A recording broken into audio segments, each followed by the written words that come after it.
Celebrity allure of entrepreneurship, many exceptional entrepreneurs remain shadowed. Here, I team up with these hidden talents to unveil their challenges and successes. Dive in with me to unearth entrepreneurial gems, learn from our experiences, and get educated.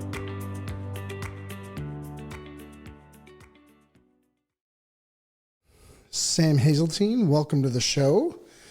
Love having you here. Queenstown, New Zealand, extreme ski champion, becomes medical doctor, becomes entrepreneur, and opens up and grows the largest medical recruiting staffing company in Australasia.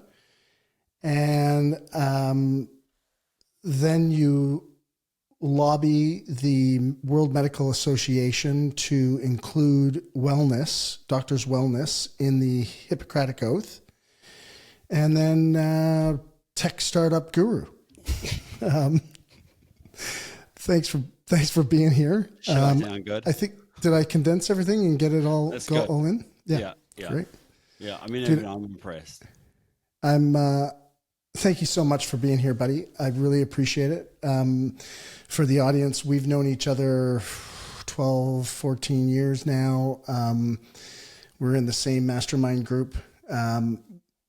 We've spent a lot of time together. We've had lots of deep conversations. I'm super glad to have you here because not only are you, extremely talented in business, you've really gone through the whole ringer when it comes to entrepreneurship. And so thanks. I appreciate you being here and spending your time with us. It's a pleasure to be here. Looking forward to seeing what we cover. Yeah. So, what's interesting is I was kind of, prepping for this, it kind of was a little bit lost on me about the extreme skiing. I had kind of forgotten about that. It was in the past. How does extreme skier become doctor, become entrepreneur? Where's that journey kind of begin and how does it follow through? I think that all my life I have wanted to push things to limits, to find those limits and to expand upon those limits. And for me, the first area that I did that was in skiing. I was skiing, I started skiing in the 90s, back when skiing wasn't particularly cool. Snowboarding was the cool one. They had the baggy pants and, skiers sort of had the tight pants and drank mulled wine. And but I was a skier, and so it was part of a sort of a resurgence of skiing. It was sort of the birth of what we call free skiing now.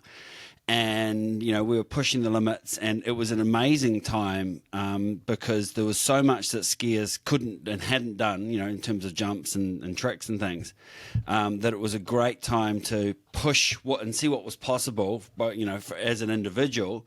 And be part of, as individuals were able to master new things very quickly, everyone would then catch up to that space and then, keep pushing from there. And so for me, skiing was something that was like it was my life. I loved it, but it was a training ground for what's next. And I think that, sport is a great opportunity to do that, but sport in and of itself is not the end game. It's not, you don't stop at sport. You don't want to peak at 20. And so it taught me to, both put the work in, to, be prepared to fail a lot, and to keep getting back up and pushing on. And then I was able to, take that, first into my medical career and then beyond that into business. So, sorry, when you first told me, I remember you told me many years ago that you were an extreme skier, and I kind of just put it in a bit of a bucket. And then later you actually you're one of these extreme skiers that jumps out of a helicopter on a native, never been skied before, face of a mountain, and you don't know what you're going to, you kind of pick can you explain it? Because I can't do it justice, but.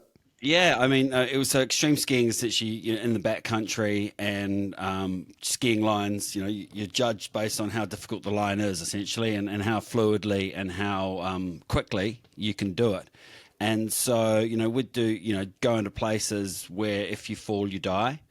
And for someone like me who, for a long time in my life struggled with being present in the moment, was always looking for what's next, was always future focused. For someone like me, that was the only way, or that and alcohol at the time, well, that was the only way I could actually bring myself to here and now. Because if you're in a situation where if you fall, you die, you better be aware. You better have your attention. And I love that. I loved the freedom that came with thinking about nothing else, with being present, and at the same time as being present, being called upon to do things that you'd never done before, and to push yourself and to take yourself to levels that you sure as hell better be able to show up. It's crazy to think, take the wrong line and you're dead skiing. I mean, I've skied in backcountry, Western Canada, but this is next level. So it's how does an extreme skier decide, okay, I'm going to become a medical doctor and then, work with patients in a hospital, which is a pretty controlled environment. So, to me, they're kind of both ends of the spectrum almost, or at least they appear to be, unless you're in an ER situation and you're dealing with, people dying constantly. Yeah, I think something about, particularly extreme sports is, they're a great place for a younger person. They're a great place to find what you're capable of. They're a great place to push yourself. And I think it's really important that you have to know when it's time to move on from that. I've spoken to a number of people. I've got a few friends who have just stuck with it. And a lot you end up dying eventually, because at some point, you bet the ranch enough, at some point you lose the ranch. And that's almost inevitable if you don't know when to sort of shift gears. And I've spoken to a number of people, people who are still doing it, and then the people who also move out. And the conclusion I came to, the people who are still doing it are searching for something. There's a hole that they aren't filling, and they'll never fill with extreme sports, because I don't think you can. The wiser ones, I think, essentially the thing is, you don't know when the end will be, but you'll know when that comes. You should know at what point it's no longer useful or sensible to keep risking your life. For me, that came with a couple of head injuries, and I took stock and realized that, I'd done what I set out to do in skiing. I became New Zealand champ. I qualified for the world tour. And I had a couple of head injuries, and after the second one with a week in hospital, I made the decision that this was now, the risk well outweighed the reward. At this point, I was a final year medical student, and it was time for me to set my sights on what was next, and not just be one of these people who just keeps betting the ranch until you lose the ranch, and so it was difficult. It involved, one of the head injuries, where I was in a coma for a couple of days and hospital for a month. That was the impetus for me to realize that alcohol was no longer serving me. I used to drink heavily and abuse it.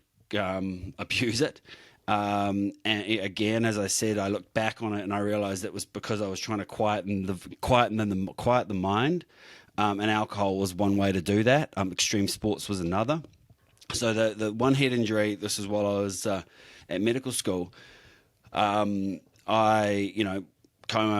parents got a phone call saying you better get to Dunedin. We don't know if your son's going to come out of this coma. It was pretty serious. And I did come out of the coma, and I was given a second chance. And for me, I realized that alcohol could no longer be the tool of choice to help, to sort of quieten the mind. And so that was the impetus to stop alcohol. The second head injury, and I was, alcohol free at that point. But the second one, I was knocked out, and I think had a seizure on the mountain, and then was in hospital for a week. That was then, okay, this is no longer serving. The pushing the limits with the extreme sports is no longer serving me, and that was the, change gears and get stuck into medicine. And it's quite difficult because extreme sports, as I said, was a forced way to become present. Just giving it up is difficult, and so you have to find different ways to focus yourself and become present. And for me, it was through achievement. It was through becoming a doctor, becoming a good doctor, and then, seeing an opportunity where I could see a lot of my classmates leaving the profession, becoming disillusioned with medicine, and leaving the profession. And I thought, well, okay, there's an opportunity here to help doctors create a lifestyle in medicine. And from there, I thought if they find what they love about it, they can re-engage with the profession, and be good doctors. And, that was the birth of MedRecruit, which is now the largest medical staffing agency in Australasia. So you'd mentioned about friends being disillusioned with the medical industry. Was your push to go into entrepreneurialism and start a company, was it because you were disillusioned with, I'm sure New Zealand probably faces the same kind of issues and concerns that many medical industries in many countries face. But what was the driver there? Yeah, there were two drivers. For me, one, look, I think when you train as a doctor, and we've had discussions about healthcare, but I think when you train as a doctor, you're always a doctor. There's a collegiality there. There's a loyalty to our profession. And so for me, having trained as a doctor, I wanted to do something, positive within my profession, because, I'm not interested in necessarily outside of healthcare. So I wanted to make a difference. I could see what was happening with the doctors. It's much, much worse now in terms of burnout and things. But so there was that one driver was I want to, have an impact, improve the health of medicine, leave it better than I came into it. And then the second, going back to that original point, was, and I wanted to see what I was capable of. I wanted to push myself to see how far I could go, again, like in skiing, but in business, how far could I take a business in terms of, a startup with just me to, how could I build a multinational organization that did two things, served a purpose, and improve the health of medicine, leave it better than we found it, and was also a really effective, good business. So can you, even today, actually, this morning, I had a conversation with a young woman, reached out to me and was talking to me about her career as an engineer and wanting to, not necessarily wanting to, she was struggling with the option for her to go into business and switch from engineering and get her own business and do her own thing that way. And I'm curious, being a doctor, I mean, it's an esteemed profession. It's respected. It is got a immense amount of certainty wrapped around it. And I have to think that there must have been some difficult thoughts and decision processes that had to occur for you to decide to, not that you don't give up being a doctor, but to go and pursue entrepreneurship and leaving the comfort for the risk. Was that for you? I mean, obviously risk for you is not a... It's funny. Because a lot of people ask me that all the time, and people ask me that a lot at the time. And for me, it was not once an issue. I think that extreme skiing taught me that that risk can be mitigated. The best skiers in that field are not stupid. If you're stupid, you get broken on the way. You'll never get to the top if you can't assess the situation and make a considered decision. And then also, in the face of risk, show up, because it's also not about avoiding all risk. You can't do that. But if you're in a situation where you've been dropped by a helicopter and you're skiing a line, if you fall you die, well, you better have done the work in terms of physically, in terms of mentally, psychologically, in terms of your gear, making sure your bindings are set to the right thing, setting things like that. You can do a lot, and then there's still that beautiful part of, and you have to show up. And so for me, starting the business, there was never a moment of, I'm leaving something behind. I just felt like I was walking a path that I was supposed to walk, that there was a job that needed to be done, a utility that I could provide that I needed to step into. So I've never had a fear about what I've left behind, because I've never actually, from my perspective, left behind being a doctor. I've just stepped into a different role in healthcare, and I've never honestly, I've never doubted it the entire way. I mean, there's been ups and downs. There's been times where I remember when we started building this house, and the business had fallen off a cliff, and I was losing 6 figures a month. But not once in that stage have I wanted to quit or give up. I remember I was at an entrepreneurial event, and someone was talking about the mindset of entrepreneurs, and we must have all wanted to quit at points, and everyone was, and I was like, well, I haven't. I've two things. I've got a mission that needs to be achieved, and we're a long way from achieving it. And second, if you quit, you don't really find out what you're capable of. And so I think that's something. I set up the business back in 2006. And that unwavering self-belief and commitment to walking a path, no matter how long it takes, has been really powerful in terms of what we're now creating. And when you think about growth or anything in a business, a lot of growth can be exponential, and exponential growth doesn't look like much at the start. So you have to walk. You have to be prepared to pay the price and walk that path before you really start to see the rewards. I mean, we've grown, as I said, consistently since we started, except for a 3-year period where we went backwards quite fast, and then we've grown every year since then. And it's really only in the last few years that we're really starting to see the rewards of that work. We were the largest medical staffing agency. We were up 70% last year, so we are now really, charging forward in terms of adding value to the healthcare profession. And I see it that with scale you have that opportunity both to have a bigger impact, but also to have more that you can invest back into the business, back into the platform. And that's where we've gone into technology to build something that changes the game in terms of healthcare staffing.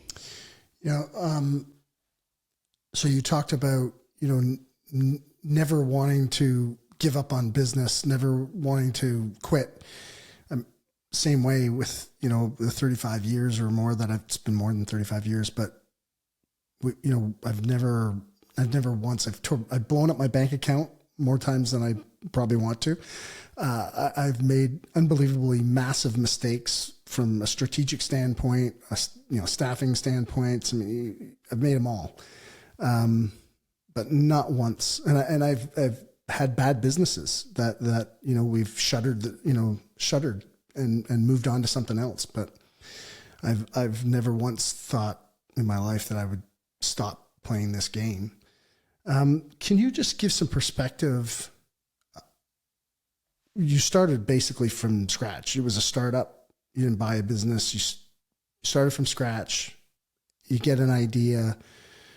What's the initial idea? Just so people can have some perspective that are listening, and how long you've been in business running MedRecruit, and kind of what the curve was. Yeah, well, I mean, I had a relatively fortunate start into business. I mean, I saved up $40,000 working as a doctor, and I put all that into the business. And it's a medical staffing business, and I was a doctor, so I still had the opportunity to, with the way I got in with a lot of the hospitals. Medical staffing was a bit different back then. It's a lot more rigorous now and much higher levels of compliance, as there should be, compared to when I started it. But the way I got in with a lot of hospitals and developed those relationships was essentially, by saying, well, if I can't get you a doctor, I'll be there myself. And so, I'd work on the business every week, Monday to Friday, and then often on a Friday afternoon, I'd jump on a plane and head out, to a hospital who was, in desperate need. And so, I would go and do a lot of jobs that were well beyond my capability. Fortunately, nothing went wrong, but it was a way for me to build those relationships and build that trust. That it meant hospitals more and more could, realize that they could rely on, me and the business. And so, building those, there was two things. One was, if you get the doctors, then you have what the hospitals need. And the second was build those relationships so the hospitals trust you. And so, in terms of getting the doctors, we definitely, I threw myself into learning about marketing and direct marketing in particular. And so, we definitely came in as the challenger. There was a company with a monopoly on the market. Well, actually, there was two companies with a duopoly, I should say. And we were the challenger brand. So we came in and we essentially, for the first few years, were flipping the bird at the established medical way of doing things, questioning this, sacrifice your life for your job. And we did that for a few years until I sort of realized that we were now getting bigger, and essentially I was still flipping the bird at the people who were paying us, who were the hospitals. And so we realized we needed a bit more of a considered elegant approach, I would say, to how we approach things. And so it started with this challenger brand, getting the doctors to trust us, and then we really wanted to genuinely and also perception move into more standing alongside and advocating for healthcare, as opposed to just advocating for the doctors within the healthcare, because you can't advocate for the individual without actually trying to advocate for a better system. And that's what then led me into research, and it was my research that found 1 in 2 doctors back over a decade ago were in burnout. That causes depersonalization and emotional disconnection from patients, and that directly causes an increase in major medical errors.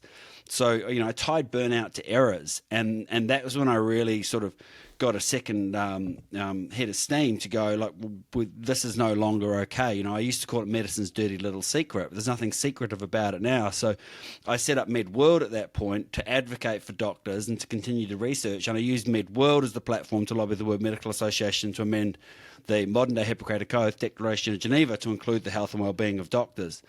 And so I think that continued focus on not just putting bums in seats through staffing, but actually we want to make healthcare better and advocating for doctors and for the people within healthcare. And then, changing the modern day Hippocratic Oath has given us, good social license to be part of the solution about what's next. And that's what we've been working on, now, which is, what's next? How can we build an operating system to support people in healthcare? And I'm really excited about that because, if I look at healthcare staffing, it hasn't really changed since I started the business back in 2006. And I think we're at an intersection now of certain technologies that can lead to, real improvement in terms of both how doctors manage their careers, how we manage for the well-being of healthcare staff, and how healthcare organisations staff their hospitals. So thanks for the condensed version of, it sounds like a 17-year journey. You basically, my interpretation is that you started this business as, Me Inc. or, You Inc., if you will, and you are the product, you are the chief cook and bottle washer type of thing, doing it all yourself. And I'd be curious, some of the lessons, like I really admire your thinking and your analysis to things. You have a really unique mind and the way you look at things. So maybe share with us, the process of growth. And then you had also talked earlier about got to your business to the point where it was losing 6 figures a month. But I'm interested in that journey to the point, right before you start losing that money and just maybe what would have been the biggest influences or learning lessons that you had to overcome, whether it was overcoming you personally or what you had to learn in business to really start to gain traction from a U Inc. business to, I've got, clients, I've got people, I've got systems, I've got processes. This is now starting to get a little bit, bigger than just me. What would that look like? Okay. Let me approach that from a slightly different angle than just answering the question. Absolutely. Because today is a pretty reflective day for me. Yesterday, but still pretty emotional about it. Yesterday, I was at the funeral of a friend of mine, Dr. Tom Mulholland, who took his own life week and a half ago.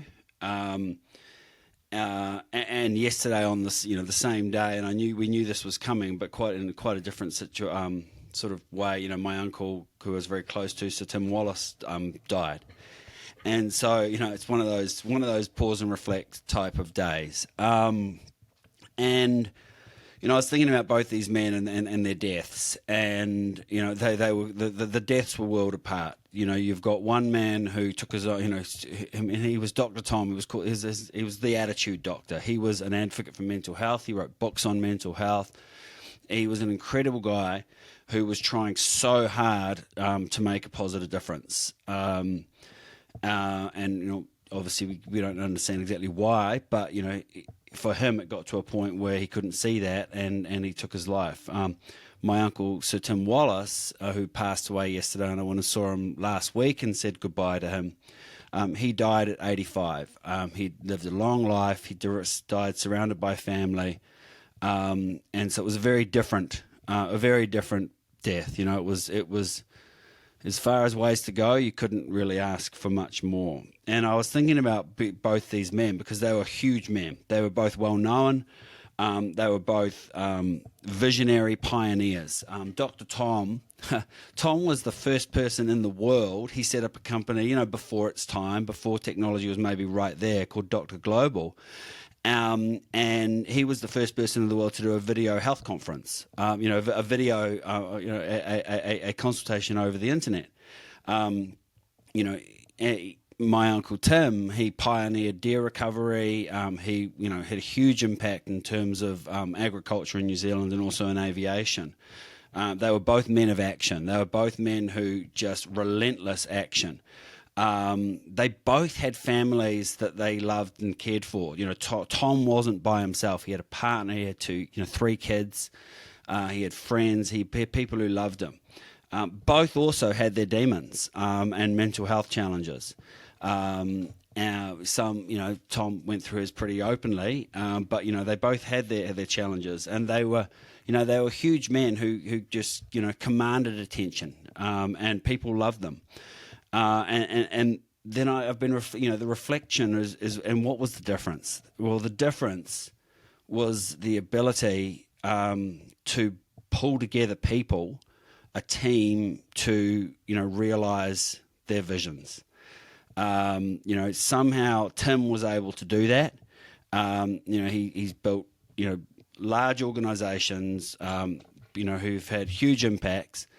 Tom didn't quite manage to do that. Tom, he had the ideas. He had visions well beyond where we were right now. But there was a delta between his ability to see things and then have the patience to bring things to bear. And, that difference, that one difference, I believe is the difference between being able to have a vision and being able to take that vision as far as you think you can and you want to. And so, for me, if I look at my life, there's been a few phases, and those phases I think are really, really important. Visionaries, pioneers, they start in a similar place. They're by themselves, just going after things. There's a phase where you just strive and where you have to just pay the price, and that price means doing all the things whether you like them or not. And I think both of our mentors, Keith Cunningham, said that the price is the structure is the price entrepreneurs have to pay for success. And I think that there's a piece there where you're striving, where you really have to pay the price of success. You have to put in place the things and do the things that you don't like or want to do if you want to achieve. For me, that phase of my life was a huge phase of personal development. Tony Robbins, that sort of mindset phase of life. My favorite book at that point was Think and Grow Rich, and I just worked my ass off. 14 hours a day, 7 days a week. And I did, the things I love doing, but I spent probably most of the days doing things that, weren't necessarily what I wanted to do. Following up and the admin and the invoicing and the, blah, blah, blah, blah, blah, all that sort of stuff. But I paid that price. And, that got the business off. That took us from 0 to 24 million in revenue.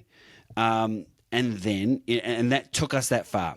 And then we fell off a cliff. We went from 24 million to 21 million to 14 million. And that was the point where we were losing 6 figures a month. And so for me, that was where I had to change gears, where I had to realize that striving, that visualization, that all that sort of jazz wasn't enough. And so for me, that next phase was about getting smart and strategic. My favorite book at that point is a book called Good Strategy, Bad Strategy by Richard Rummel. And, that was where I really learned strategy. And essentially strategy boils down to, much like medicine, diagnosis and treat. Strategy starts with what is the problem you're trying to solve. And then you build a governing approach to that problem. And then you build a plan from that governing approach. And rather than, the vision and marketing and everything that I'd done that had grown the business, I had to get real about strategy. And the problem I was solving was actually, we're not very good at recruitment. We're a recruitment business. And so the governing approach was bring in recruitment expertise. So I brought in a man, Neville Andrews, who was almost 30 years in recruitment. And, his job was to help us to become good at recruitment. And, for me, we were a few months into that relationship, and we were sitting down and I said, Neville, what I've realized is that, you and I are never going to be happy together. We're always going to be trying to move faster than you want to, and it's always going to be too slow for me. And so as long as we stay unhappy, we're probably in the sweet spot. And so, we just, that was the price then was, okay, trust Neville and execute on becoming good at recruitment and not change strategy, not do new brands and new this and new that, like just execute on a strategy for once. And we did that and it was a quick turnaround. We went from 14 million to 32 million in a single year. Like we leapt back, but there was a lot of pain to get to that point. And I remember, someone coming to me in the business going, this is terrible. People are leaving in droves. And I was, you've got to change. I was like, good, keep it going. The lesson I learned there is you can't change a culture just by bringing in new people. A culture changes through both new people and losing people. And so we executed on that, and we executed well for a period of time. We're now, this year we'll do over 200 million in revenue.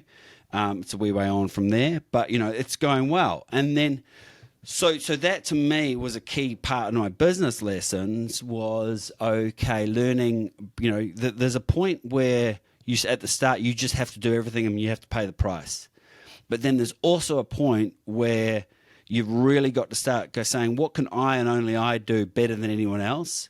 And how can I bring in other people to not how do I mitigate my own weaknesses, but how do we just not focus on my weaknesses and bring in people who are really good at that?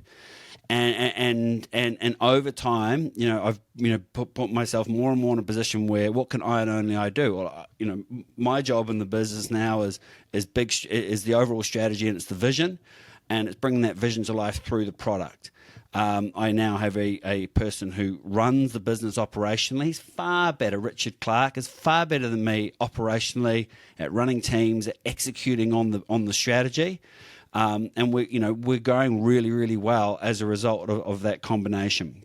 And so, and if I look back to, the lessons again from yesterday and thinking about that is like, if you can't bring a team together and over time stop doing the things that you don't enjoy, if you're still doing the things that you don't enjoy 15 years into the business, that is going to that's going to take a toll. We can do it for a period, but we can't do it forever, happily. And so, we have to, I think, walk a path where we shed the things that we aren't necessarily good at or that we don't enjoy, but we have to shed them through building an organization that adds increasing value so that, you can afford to do that. And I think that to me is a huge lesson. And then beyond that, there's another phase where I've sort of entered into in my life, which is, and beyond business, what's next? Because, through all that time, as I said, quietening the mind. There was no quiet. It was all future focused. There was no presence, through the time I got married and had 2 children and we separated. But I wasn't present and I had no inner peace and I couldn't say I was happy. I wasn't unhappy, but I just wasn't enjoying life. I didn't have that sense of inner peace. And so for me, the next phase after that sort of striving and then strategic, getting smart, was learning how to let go, learning how to quieten the mind, how to be present, learning how to, the realization that more achievement is not going to lead to happiness. There's a point where you've got, at some point, have got to realize that actually came to me at a point. I was standing in my driveway and got a nice house, and I was looking at I had a Mercedes at the time. I was looking at that, and I caught myself, and I was like, shit, it's going to be great when I get a Lamborghini. And I caught myself, and I was like, fuck, Sam, that is a stupid thing to be thinking. Like, who gives a shit about what cars you have? I like cars, but whatever. You should not be putting your happiness. You should just enjoy where you are right now. But so that sorry, go ahead. Yeah, the letting go. So that letting go has been hugely important for me, and for me that's been my favorite book at the moment, or in the last little while, is by Michael Singer, Untethered Soul.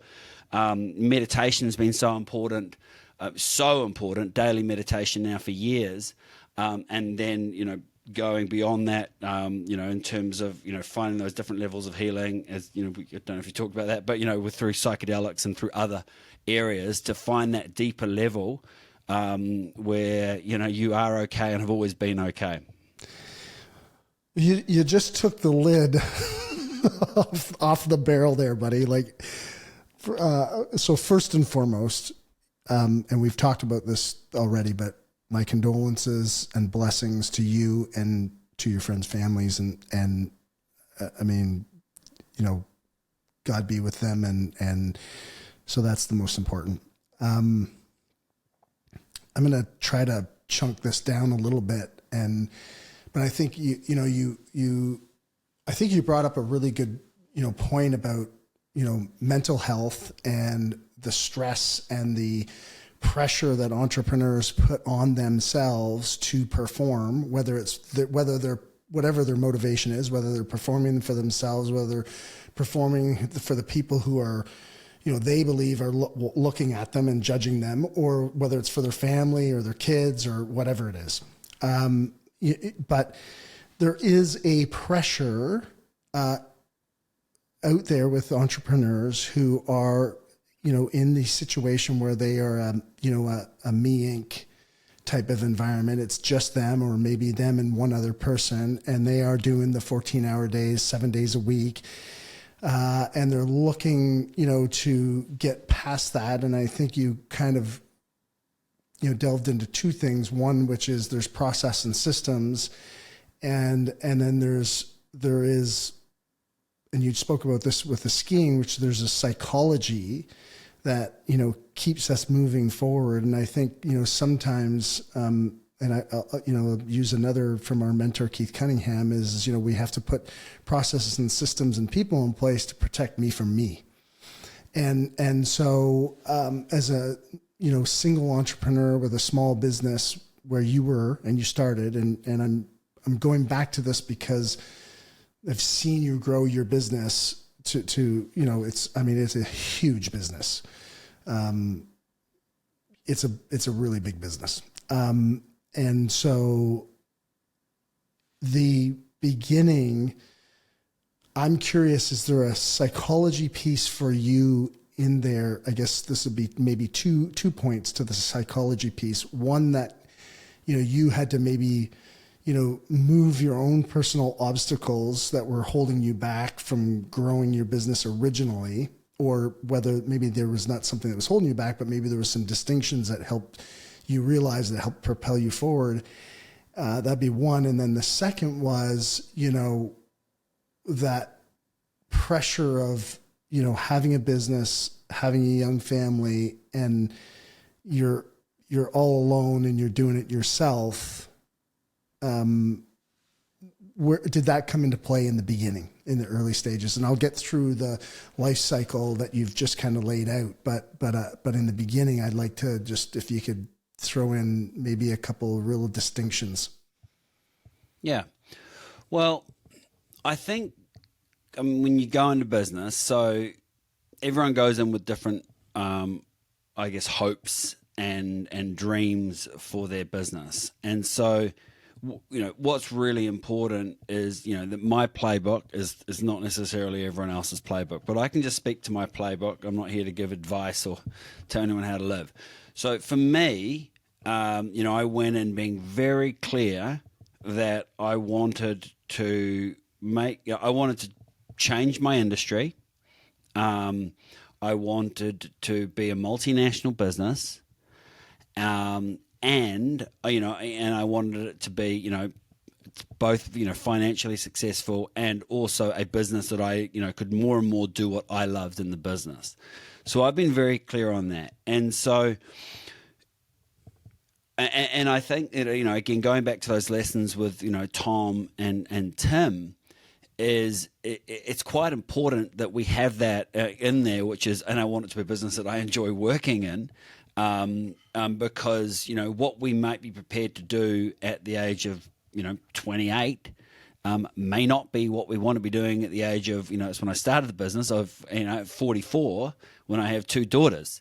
So, and it absolutely is not what I want to be doing. At the time, when I started the business, it was like, I'll pay whatever price. And I think, there are a couple of phases of business, and I think it's important that we focus on those different phases and show up differently. There's traction and the scale. And traction is just getting going. And scale is then taking something and just, growing it, over time exponentially or linear, whatever. But you're growing a business more and more into what it is you want it to be. And, I think, for people who are, you've got to be clear which phase you're at, but you've also got to be focusing on doing the things to get to the next phase. If you just focus on where you are right now and don't focus on progress, then, there's a good chance, like a lot of business people, in 10 years' time, you'll be doing the same hours, you'll be doing the same shitty jobs, because they're only shitty jobs because they're not what you want to do. Mm-hmm. I'm not saying, they might be good for some, some people might love those jobs, but from your perspective, you're still doing the same stuff you don't like doing. And that's going to wear on you. That's going to be exhausting. You're not going to have the financial success you want. You are going to not be enjoying the work.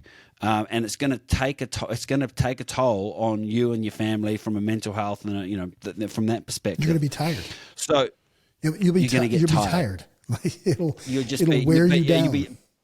but you'll be tired, not just physically, be tired at your core, at your spirit level. Yeah. And what were some of the distinctions for you to scale? Yeah. So going back to that sort of traction, I'll go to the traction bit. So the traction part is, do whatever you got to do, pay the price.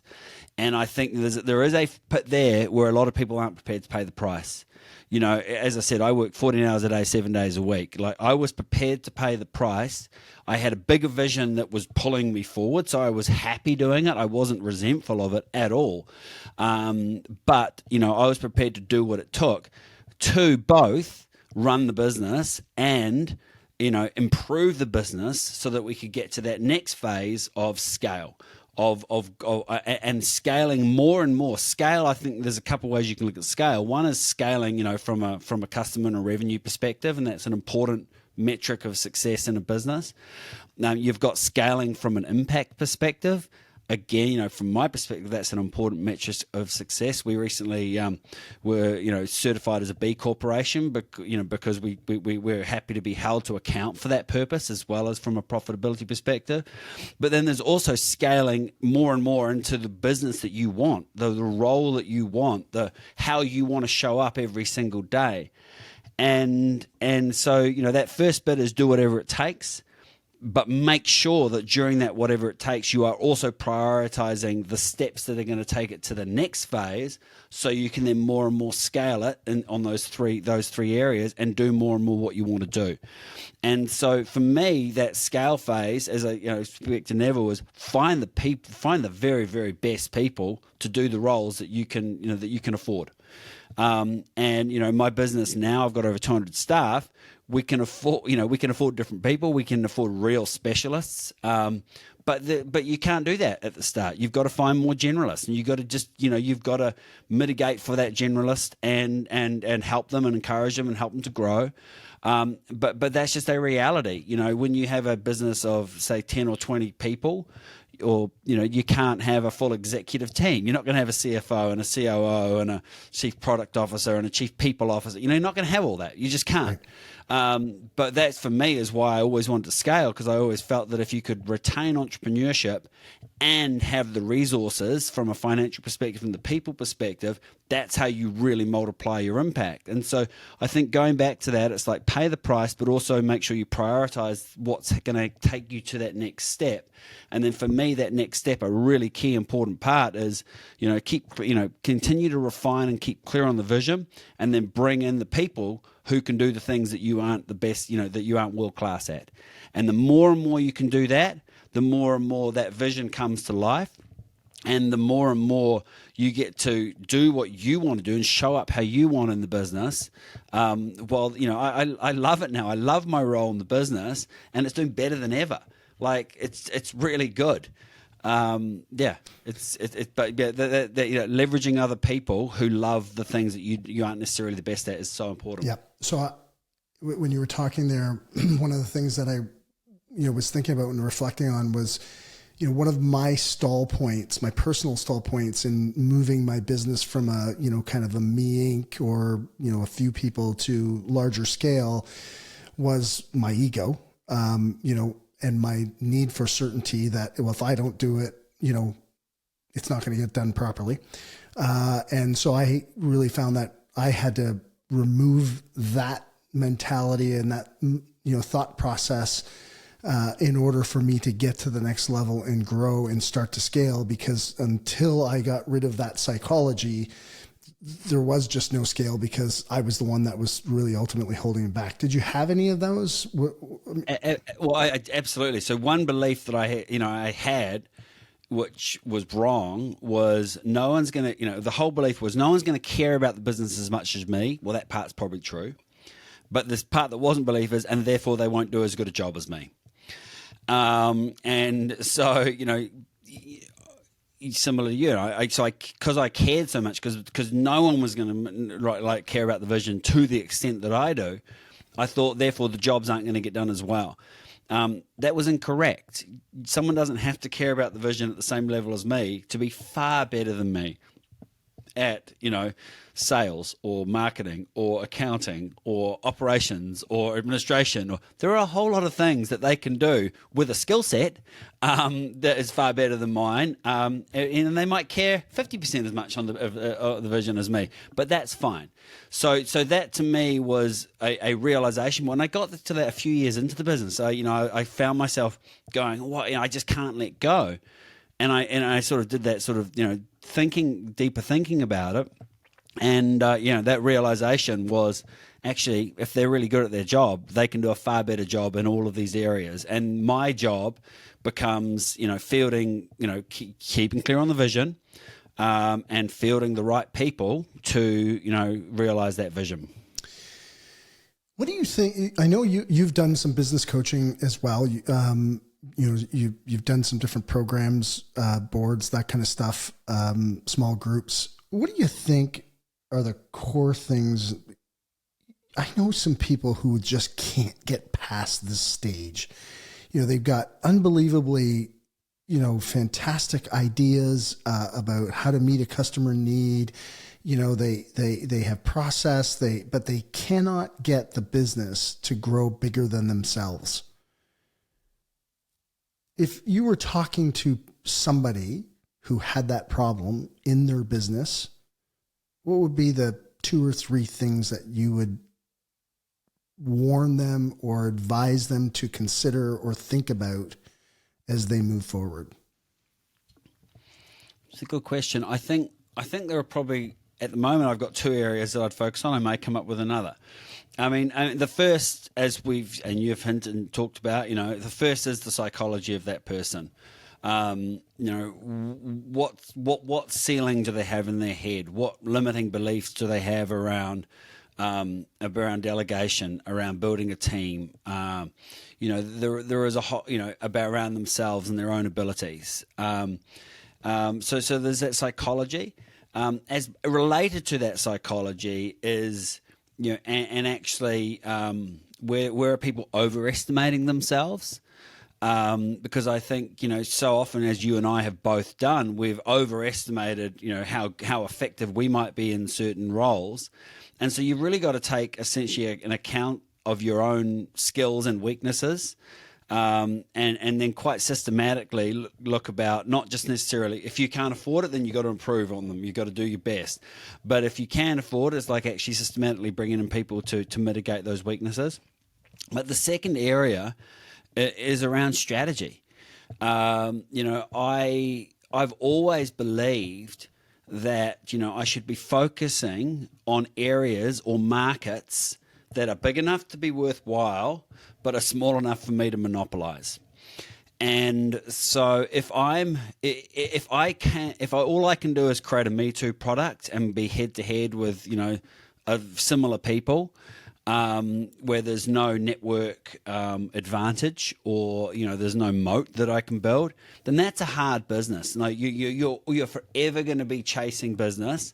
You're forever going to be getting your margins squeezed, and so you're going to be forever under pressure. Whereas if you can pick a market, and we can define markets by so many different ways. You could think about demographics, psychographics, you think about geography, a market that's big enough to be worthwhile, because it often interests me how big a market actually needs to be able to really invest into your business to be a really effective business, but also small enough that you can create that monopolistic advantage, that there is a better reason, that you have a better reason for doing business with you, that there is a network value in terms of that area, so that you can provide ever increasing value to customers in those areas. So you build a business where the more successful you are, the more successful you are.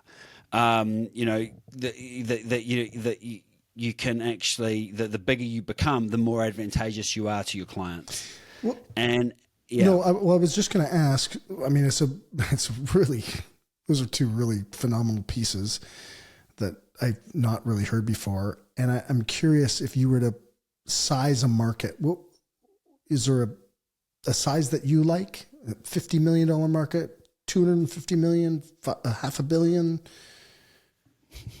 Yeah.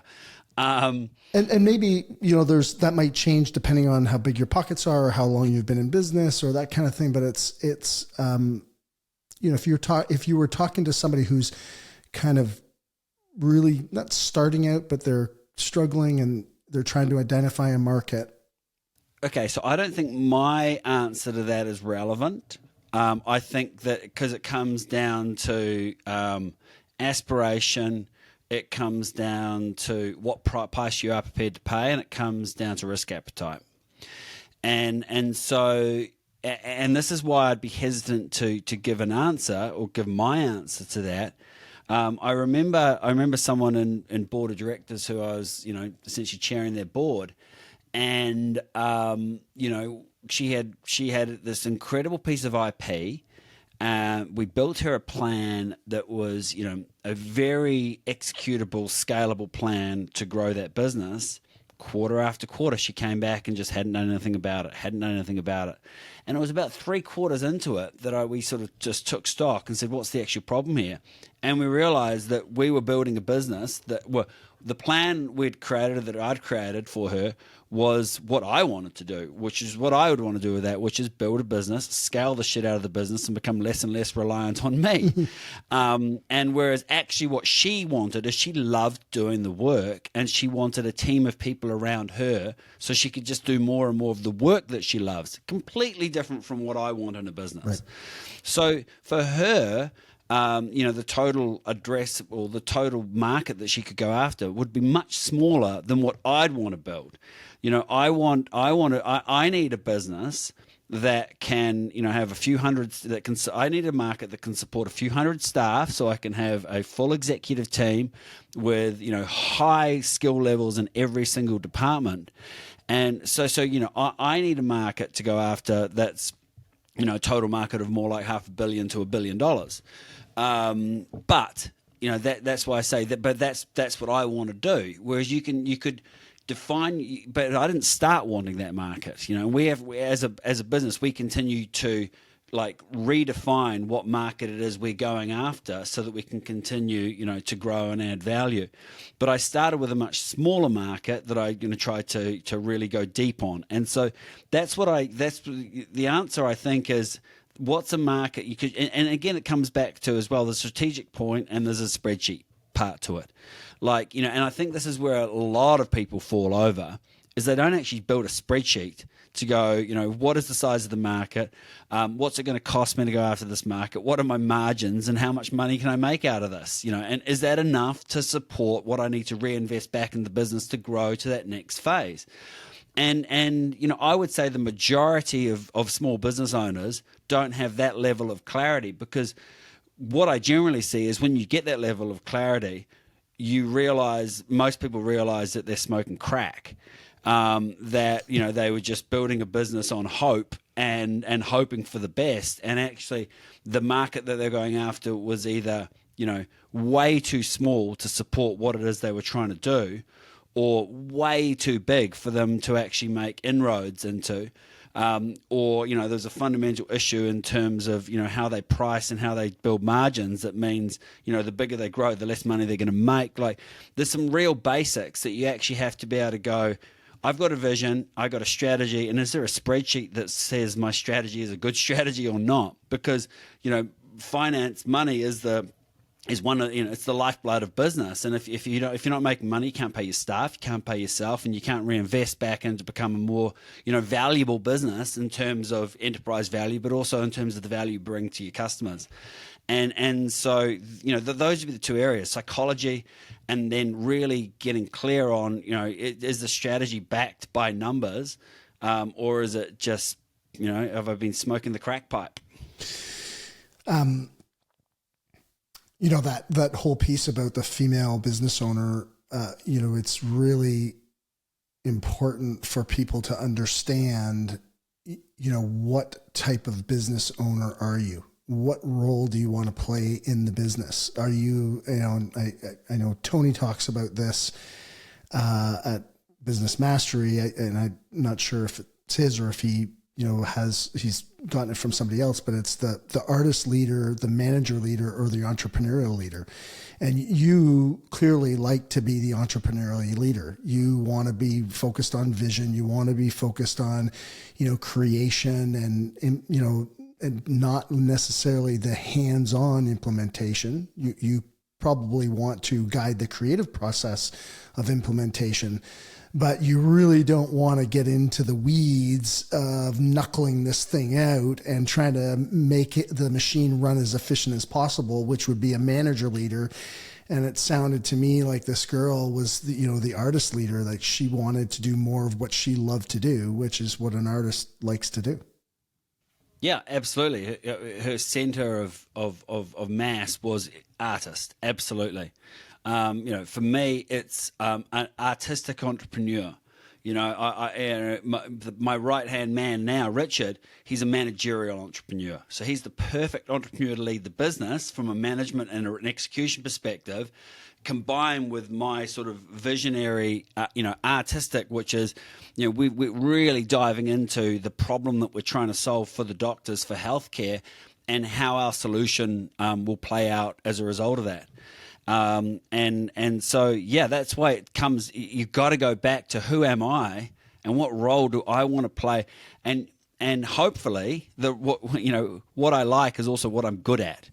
And we have to be pretty realistic about that too. I think there is you talk about people who continue just to struggle. Maybe what they like isn't what they're good at. Maybe they're doing what they like, but they're not great at it. Or maybe they're just spending time on things they're not very good. Yeah, maybe they're stuck in the business of doing something that they want to be the artist leader, but they're stuck doing manager leader role, and They've got to find somebody to take that on for them. Yeah, and sometimes you see them and they continue to resist paying the price to get to that point. And so that's why I said it earlier on, like we have to know what point we're getting at. Which we're trying to get to, because it's different for every single one of us.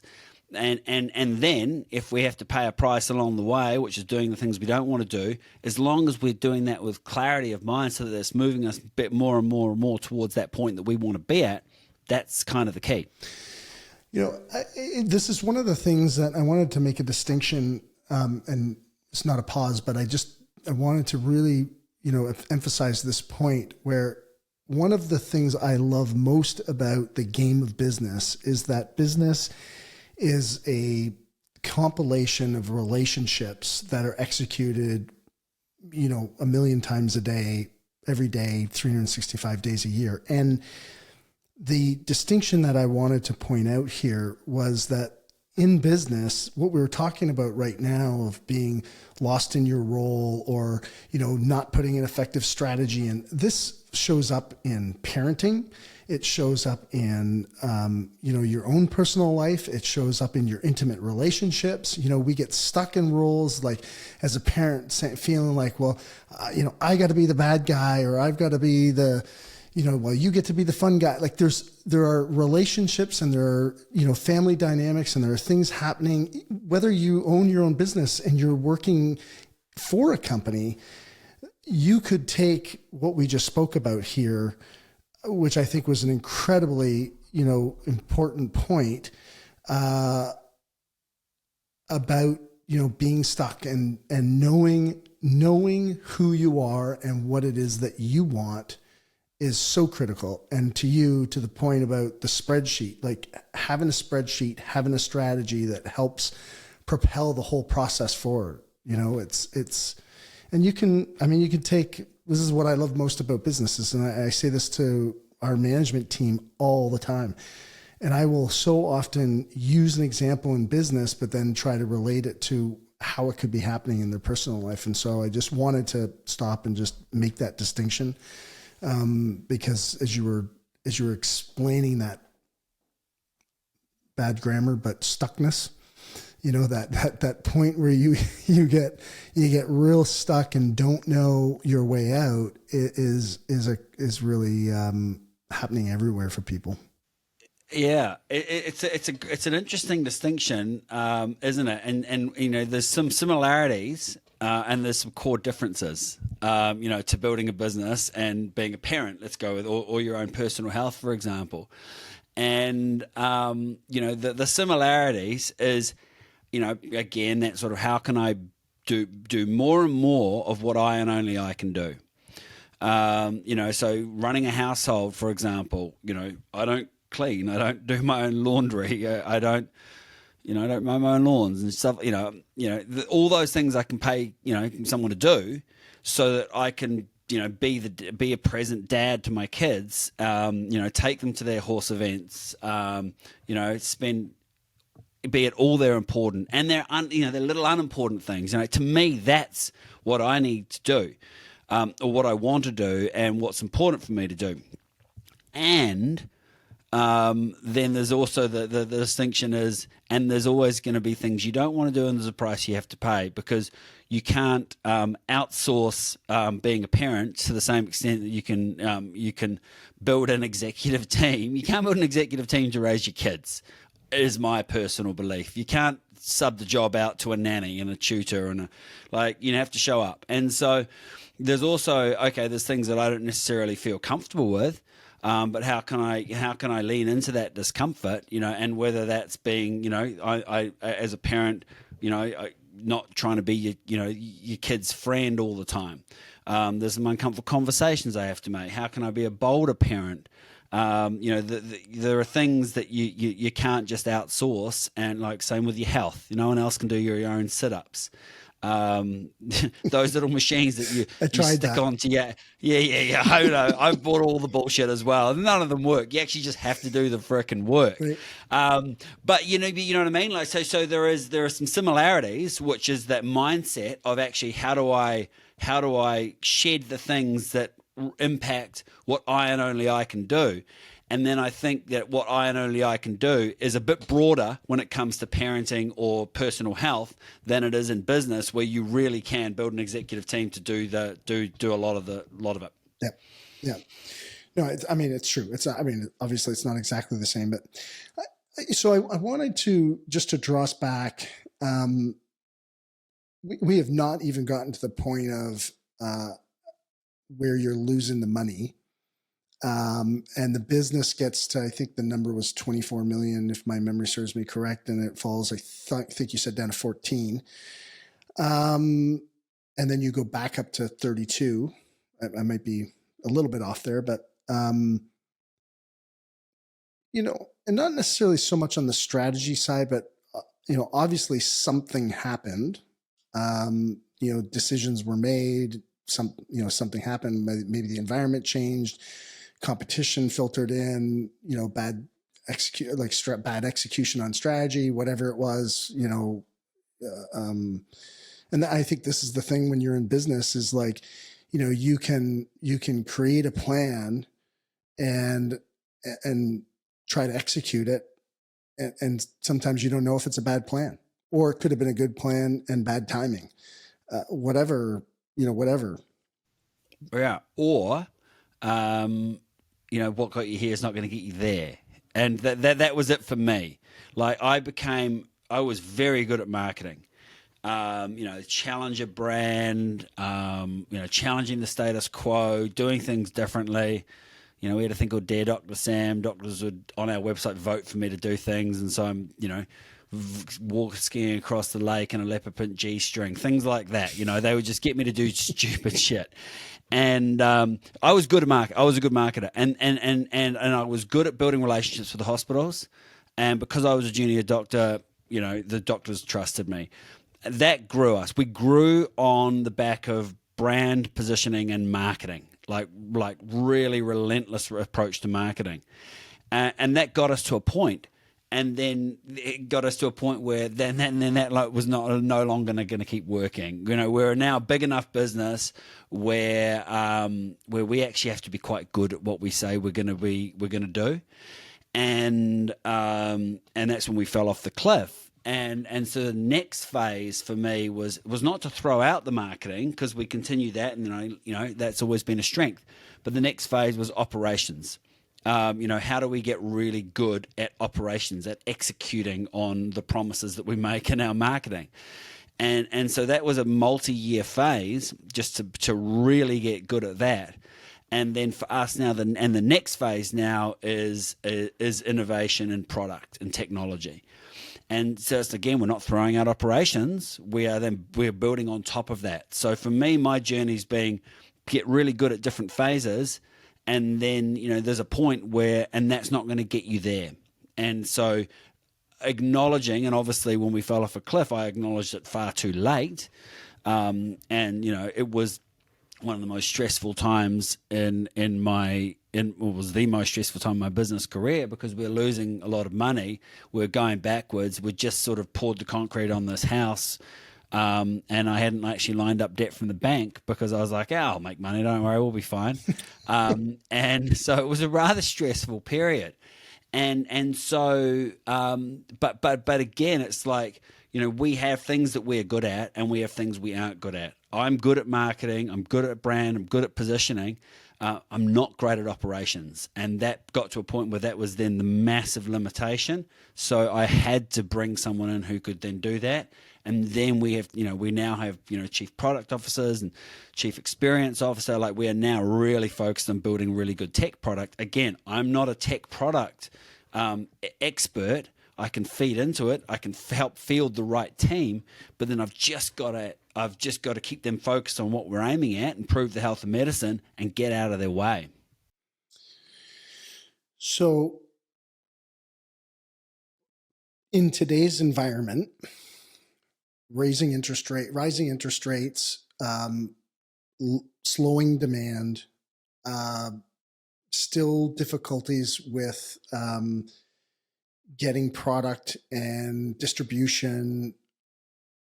There are probably a lot of people, I know there are a lot of people out there who are in business, and the environment is shifting. And there's some stress. I'm curious, what were some of the tools that you used to help you in that time overcome some of your stress? What would be some of the learning lessons that, looking back on it in hindsight, what would you have done differently? What are the things that you would have considered, or that you did not consider at the time? Because I know that right now, this is happening with people. And I think it was just, you made the point about it being very stressful. And I mean, I've been there. I've been to the point, well, more than one time, where I can remember, I just remember distinctly being in the kitchen of our house, and we had made a bet. We had invested a tremendous amount of capital at the time. For us, it was a lot of capital, and the strategy that we laid our bet on did not work out. And I can remember thinking, this could be the end. I mean, I remember this ship is going to sink if we don't make some immediate changes. I'm curious what some of those distinctions or advice or hindsight, virtues were. Yeah. Well, I guess there's a couple of things. One is, how do you manage the stress? The other is, how do you show up? And they're very much related. And I think when it comes to handling the stress, I think there are a couple of levels that you can approach it on. One is the more superficial level, which is psychology. It's mindset. It's superficial, but it's powerful. But there's a lot of brute force there. Like there's what meaning are you giving things? There is, and these are all great tools. Am I giving it an empowering meaning, or am I giving it a disempowering meaning? How am I showing up from a state perspective in terms of my my language, my physiology, and my focus? Like there are things that I can keep redirecting my focus, redirect it on the solution away from the problem. Really. There is a bunch of stuff you can do there, and it is hard work. It's a heavy lift. It's a heavy lift. Personal development world. We've both been deep in that Tony Robbins world. That personal development is hard work, but it's important work, and it's it can help get you through a situation. And that was really the only tool. That was the tool I had back then. it was, okay, shift my focus, shift to solutions, shift to what are we going to do about it. But it was also be smart about it, actually diagnose the problem. There's a courage piece. It lean into what's the actual problem and how am I solving the problem. And I think, as related to that is then, I don't know if it's the right word, but then get ruthless about executing. There is, and people talk about, peacetime leadership and wartime leadership. You got to know what phase you're in. If you're at war, it's fighting for the survival of your company, then you need to show up probably a little more ruthlessly than you would if you're in peacetime, if everything's going great, if revenue's up, if profit's up. Like, I think there is a different way of showing up, and it's important to actually show up those different ways. Like, if you're in a war and you're fighting for your survival, you need to get ruthless. You need to get ruthless about cost. You need to get ruthless about the people who aren't adding value, the people who are culturally not right in your business, about customers who are pissing you around, about your strategy. And are you smoking crack, or are you actually being realistic and running this from a spreadsheet? You actually have to become strict on yourself and hold yourself to a higher standard and lean into it. Make tough decisions, not faff around, not, spend 12 months going, am I going to restructure the business because we're losing a lot of money, and for 12 months time I'm out of business. Make that restructure, make those difficult decisions, the painful decisions, have the difficult conversations, do what you need to do to survive. But equally, if it's peacetime, revenue's up, profits up, doesn't mean you can be stupid, but you should then show up differently. There are different things you can do when business is going well. Like we recently, we don't, it's quite rare down here. It's different up in North America, I understand.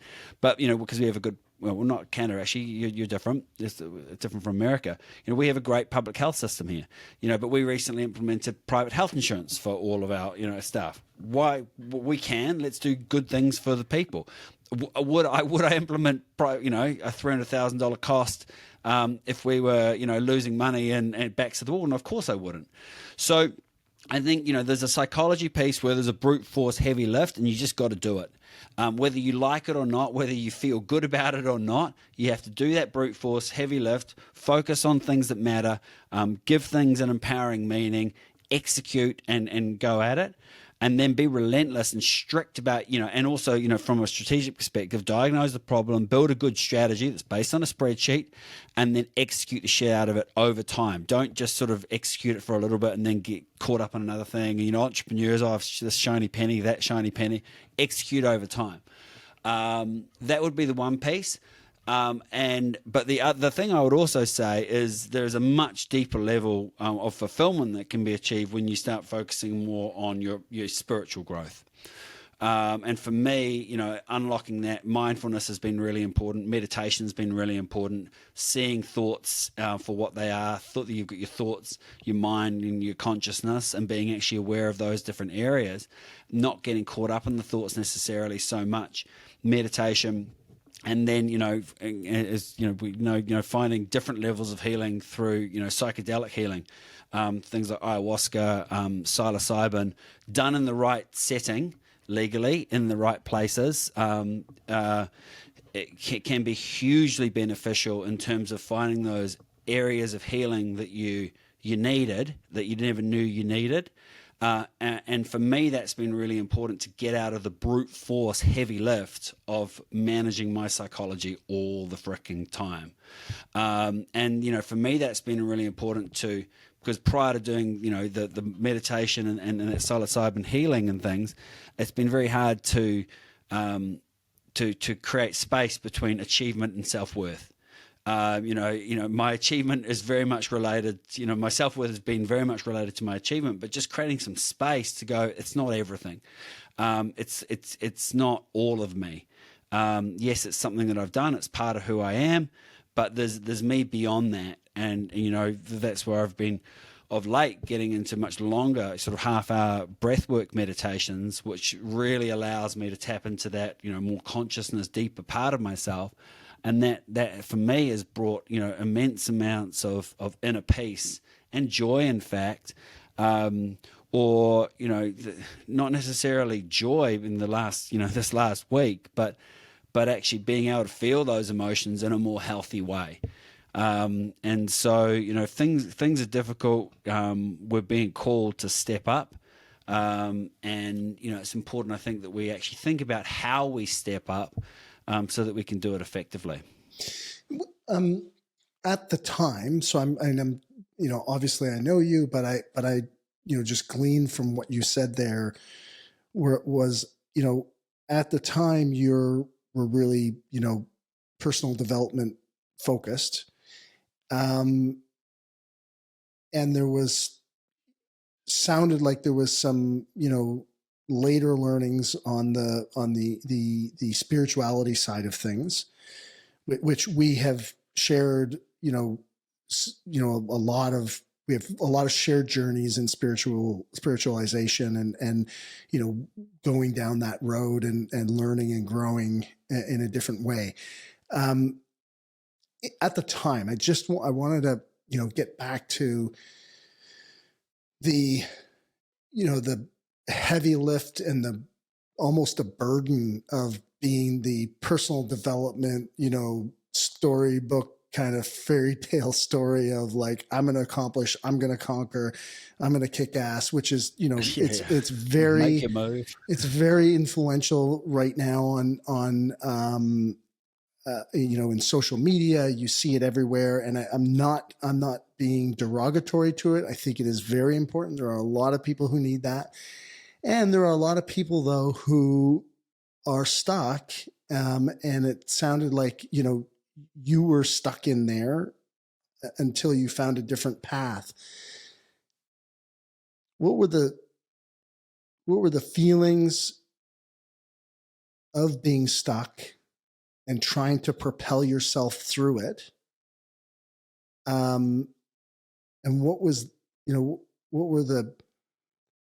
the turning points for you to really be able to identify or start down the other path? And the other path I'm meaning spirituality and I don't want spirituality to be taken as religion, or it is a whole nother level of peeling back the onion on your personal growth and wellness and mindset. Yeah. Well, I mean, I can share, I guess, how I've done it. And again, not advice. So for me, there has been a level of material achievement that's been important for me to get to let go of being relentlessly focused on material achievement. Now, the thing about material achievement is if you only you could just continue to raise the bar and never be happy. So we've got to. For me personally, it was about setting the bar high enough. I've got a nice house out in the country. We've got 10 acres. We've got the horses. We can afford a question, all that sort of stuff. That's great. So it was setting the bar high enough that I would, for me to strive for and to let go of, who knows why we do things. Like, who the fuck knows what happened when we were 1, 2, 3, 4, 5 right. that is now driving who we are. And so I think there's an element of going, actually, I'm not going to figure that out, and maybe don't fight it. So for me, material achievement was an important thing. All right, fuck it, I'll go for it. But then there's also you've really got to learn the lesson. When is enough enough? When does that not become your sole focus? And for me, personal development, that sort of mindset, that heavy lift, was really useful for material achievement, or just for external achievement. But it wasn't particularly useful for internal fulfillment. Yeah, for some people, just as an added in there, for some people, it's not necessarily material achievement. It could be self-worth. They're doing something to feel significant in a way that allows them to feel good about themselves Yeah. It's rules that we have for ourselves. And I think, personal development will sort of, certain say you can make your own rules. Maybe you can, maybe you can't. Like, let's not fight some of these things that are so ingrained in us. Like, maybe it's easier just to lean into it. But then know, again, when do you need to shift gears? And so, so external, let's call it external achievement. Could be material, could be education, it could be career, whatever. And so the material, personal development was good for that. It was helpful for that, and it was a heavy lift. But as I said, it was not helpful when it came to actually, internal fulfillment, inner peace and happiness. And, for me, I think a big realization with that was you actually can't think your way. It's impossible to think your way to inner peace and fulfillment. You can't. We're not going to figure it all out. And the more we try and figure out, the more we're in our head, and the more we all live these bullshit stories. And personal development essentially is this world where you try and replace your bullshit story with a less bullshit story, but it's still a bullshit story. We're still making shit up, and we're still making up meanings. We're still doing whatever. It's still another fucking story. It's a better story. It's a more empowering story. It may help me show up in the world better. It may help me feel a bit better about myself, but it's still a story. And so for me, the more fulfillment and inner peace came from going, how do I go beyond those stories? I'm not going to, I'm not going to think my way to happiness or inner peace.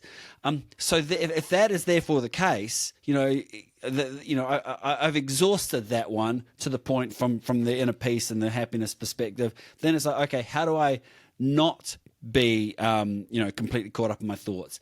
How can I become more in tune physically through, breath work meditation? How can I let go and actually catch myself when I find myself trying to figure out what, my friend killed himself a week and a half ago. Someone said to me, there's only two people who know why. It's him and his maker. And just as I speak to you out now, and it's probably not even him. He probably didn't even know necessarily why. We generally don't figure out why. But what we can do is lean into the here and now, to lean into letting go. And then beyond that, trying to think your way to happiness, there is actually, we've already got a place where we're peaceful, where we're happy. It's not without its place. It's, personal development, it has its place. And if your back's to the wall, it's a great place for you. If your back's to the wall, that's probably not the time to start meditation. I always said, fuck off,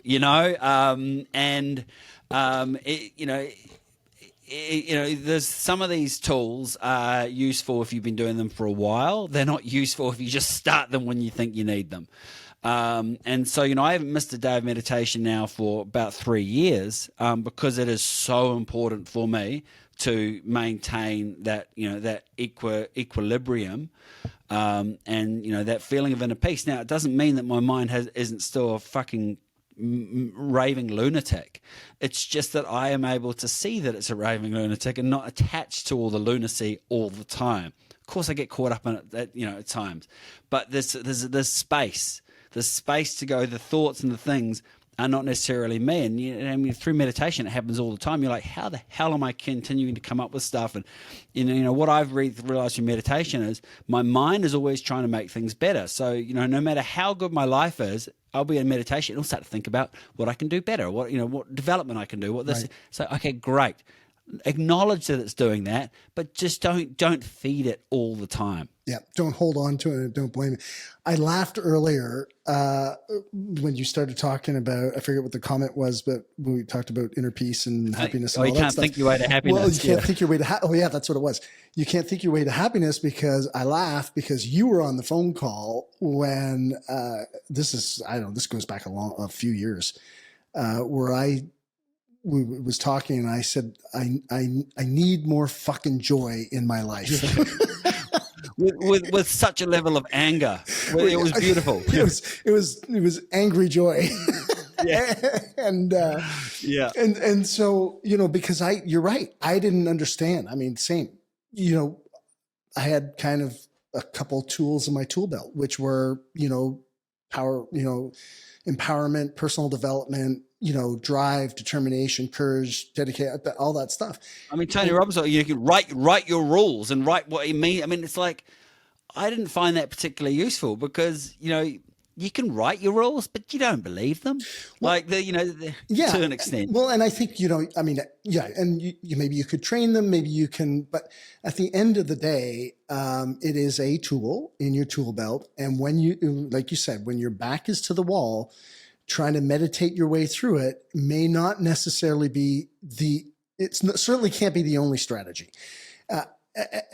And so it's been an interesting journey from the spirituality standpoint. One of the things that I would, for me, and it's a path of exploration, I think, for everyone.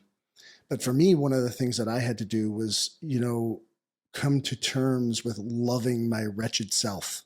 That's what I call it, loving my wretched self, which is when you see yourself in that meditation and you go and your mind starts to drift and you start to think, oh, I could do this, and that, we judge ourselves, or we, get angry with ourselves, or we, are shameful of ourselves for thinking those thoughts when it's like, oh, I should be thinking. It's like, no, just acknowledge it and let it go by. And don't attach to it. Don't own it. Don't, it is a piece of you. It is not all of you. Yeah. I've heard you say that, loving your wretched self. For me, it's more of I'm kind of amused by my lunatic self. Right. And so, it's more sort of seeing the humor in the fact that, that weak guy, he's always going to be looking for problems to solve. It is what it is. That's what he does. But that's not necessarily me all the time. Right. And so, I think seeing sort of some humor in that, it creates less of a charge around it. And again, like yourself, so it's less of a charge around judging. I mean, if you look at the thoughts that we have, and if you were to say some of them out loud, like, we would look like, lunatics. We would look like, sometimes just horrible people. We don't necessarily control all those thoughts. Those things just, again, who knows why we're having them. But, being somewhat amused and going and creating that space, I am not my thoughts, has really been helpful for me. That's a great saying. I feel like, I actually just looked at the clock and we just turned an hour and 30 minutes. And I mean, this has been a phenomenal business conversation with some really, really substantial and substance inside the context of the advice that you've given. And not actually, it's not advice. You've been very good about not giving advice. You've been very good about just, being aware of certain things to think about when it comes to your business, to about growing your business. I think that we're moving into this conversation that goes beyond, and I think it's one of my hopes is I'm happy to continue the conversation. This could be a 2-part, or I'd love to have you back. If you're interested in being back on the podcast, I'd love to get you back and have some conversation about this. If you're interested in it. Yeah, absolutely. I think there's, and again, I think when people are listening from the perspective of where they are in their lives, and I, as a young businessman, I wouldn't have wanted to listen to a podcast about someone talking about meditation and mindfulness and letting go. I'd have been like, that guy has got no freaking idea what's important. Where I am in this current situation in my business. Exactly. Right. Exactly. And so, very happy to have another conversation about that, because I think, achievement and fulfillment are different. And they can feed each other. They're related to each other, but they aren't the same thing. Like, we can have massive achievement without fulfillment. We can also have fulfillment without achievement. Ideally, we can do both. And so, for me personally, fulfillment wasn't something I was happy to allow myself to have until I'd reached a level of achievement. But then there was a point where it was like, okay, if I continue to raise that bar, I'll never be happy. Mm-hmm. And so, I think you're absolutely right. It's worth, having a different conversation, which may be more related to that sort of fulfillment side of things. Yeah. And I would just, the one thing I would just chime in on that thought is I didn't know that you could have both. I didn't know you could have fulfillment and achievement at the same time, and the joyfulness. It's like, I walk around my house. Actually, Tennille and I were talking about this morning. It's like, I have so much gratitude and so much joy and joyfulness now, but I didn't know how to get there.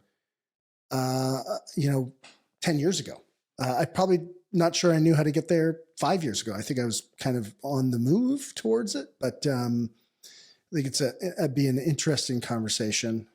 Your gratitude is absolutely key to fulfillment. It's the combination for me of that sort of meditation and gratitude has been the key. I chuckled the other day when I heard someone saying, and I've heard the saying before, but they're saying you can't be rich and happy. Well, maybe you can. You can.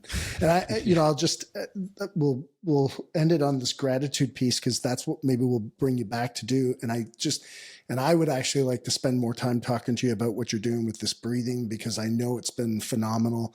I am not done it. I'll be honest. I want to do it. And I'm obviously struggling with my current, what I would have to do is adjust my daily routine. And that is for me, one of the bigger things that I'll have to look at. But what you're doing with this breathing and the, I don't want to call it ecstasy, but the level of fulfillment that you're receiving from it is off the chart. So, yeah. And it allows you to it also opens that door to really actually be grateful.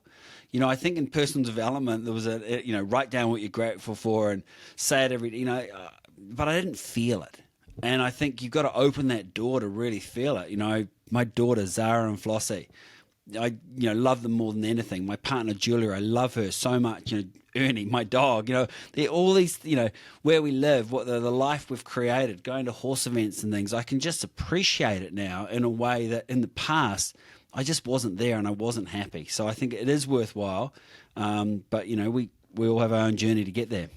Yeah. Well, it's a worthy conversation. And honestly, when you look from a business standpoint, you spend all this time and energy, trying to create some type of success around your business, and it becomes your total focus. And there's other things out there to consider. So let's have you back. Let's have you back and have a chat about that if you're willing.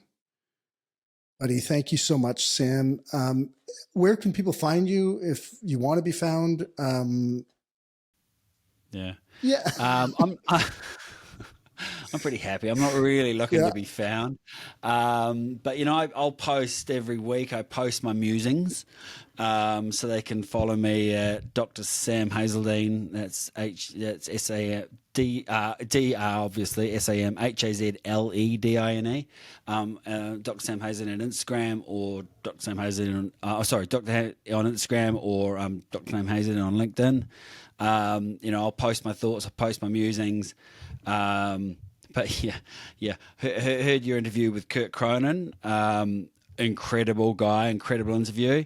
I'm not going to be sharing my cell phone number at this point in time. That just was like, for a guy who's got a lot on his plate, all right, courage to you, brother. He's committed. He is committed. Yeah, no, I loved it. But that's Kurt. Kurt is, he's a guy who gives, and he's got such a huge heart. So I'm far more selfish than Kurt. That's awesome. Well, listen, you're not selfish. I appreciate your time. There's a lot here for a lot of people, and God bless you, brother. Like, seriously, I love you, and I appreciate you being here, and it means the world to me. And thanks for sharing. Thank you. I love you too, brother. And it's been a great conversation.